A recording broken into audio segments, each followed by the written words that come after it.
Hello and welcome back to the Legends of Chess 2020 chess tournament, and it's round 7, and I found an interesting game and it's worth analyzing. And this is a game played between Boris Gelfand and Viswanathan Anand in game 1 of round 7. So now let's check out the game. So playing with the white pieces, Gelfand goes for d4 and knight to f6 by Anand, c4, e6, knight to f3 and d5. We are now having a queen's gambit decline game on the board. So g3 and bishop to b4 check. Now bishop to d2 and bishop goes to e7 and bishop to g2. Gelfand trying to castle. So now Anand castles on the king side, so queen to c2 and knight b to d7 further developing, and h4 and c5. So c takes d5 and e takes d5, knight to c3, rook to e8, continuing with development, and Gelfand castles on the king side. Now h6 by Anand, preventing the knight on f3 from playing g5. So now bishop to f4 and a6. Here Anand preventing the knight on c3 from playing b5. So now rook a to d1, because Gelfand here is trying to get a semi-open file for rook. So Anand does not want to give a semi-open file, so he plays a c4 in reply. So knight to e5 and knight to b6 and b3, because Gelfand is trying to break the pawn chain here. So now bishop to b4 and b takes a c4 and d takes c4, and now e4 controlling the center, and now a5 by Anand and knight to b5, clearly trying to play knight to d6. So in reply Anand plays knight to h5, targeting the f4 bishop. So now bishop goes to e3 and now bishop to d7, attacking the knight on b5. So knight takes d7 and queen takes d7, still attacking the knight. So here a4 comes in rescue, supporting the knight. So now knight to f6 and d5. Gelfand here wants to promote his pass pawn. So here Anand plays a brilliant sacrifice by playing knight into a4. He's offering his knight. So Gelfand easily accepts the offer by playing queen into a4 and knight into e4. So here Anand wins 2 pawns for a knight. So bishop to e4 and rook into e4. So now knight to c3, attacking the rook on e4, at the same time offering a queen exchange. So now Anand accepts the offer by playing queen into e4 and knight into a4,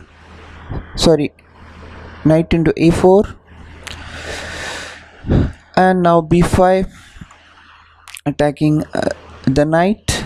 So knight plays b6, attacking the rook, and also paving way for a smooth promotion of d5 pawn. So now rook to d8,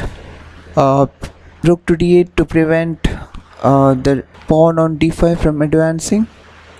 So now bishop to f4, clearly trying to promote the d5 pawn. So here Anand plays bishop to d6.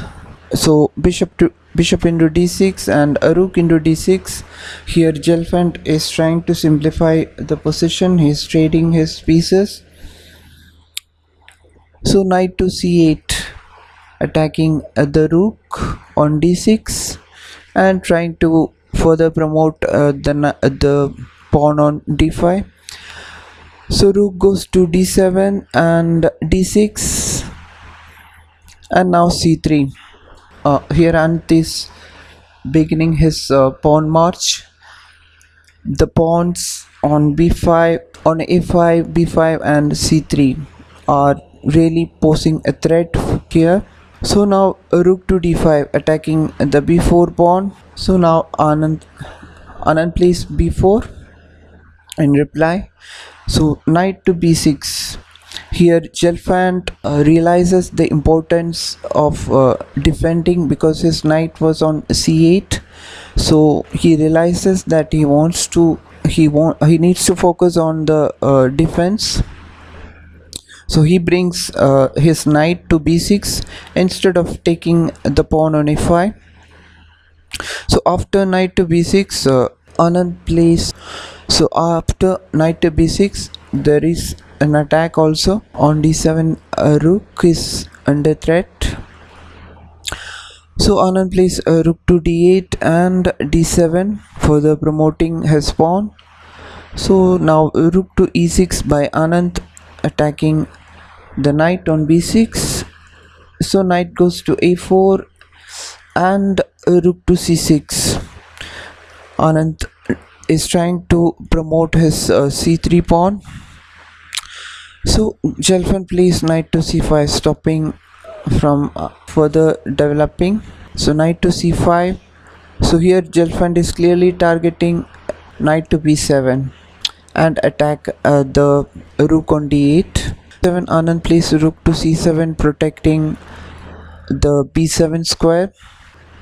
And now rook to e5 by Gelfand. He's trying to play rook to e8 check and trying to queen the pawn.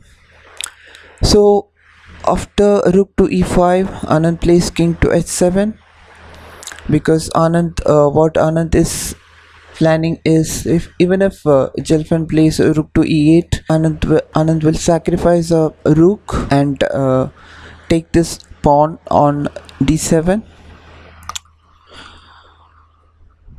So after that, Gelfand realizes that the pawn chain is really posing a threat. So here Gelfand plays rook to a1 and now a4. Anand is giving up his pawn. He's sacrificing a pawn. So rook takes rook into a4 and c2. He's further pushing his pawn on c3 to c2 and rook to a1, protecting the c1 square. Now rook. So after rook to a1, rook d to d into d7. So now knight into d7 and rook into d7, and then Gelfand plays rook to c5, targeting. So now b3 comes in rescue, supporting the pawn. And after that Gelfand plays rook to f1 because if he does not play rook to f1, then rook to d1 check, then Anand can queen the c2 pawn. So after b3, Gelfand plays rook to f1, and as expected Anand plays rook to d1 and king to g2.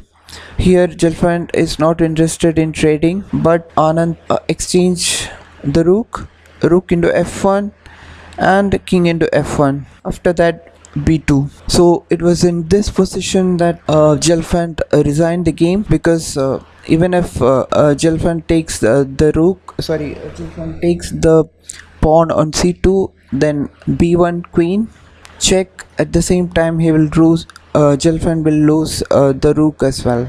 It was a brilliant game by Viswanathan Anand to win the game against Boris Gelfand. So hope you all enjoyed. Stay tuned for more analysis videos. Have a nice day.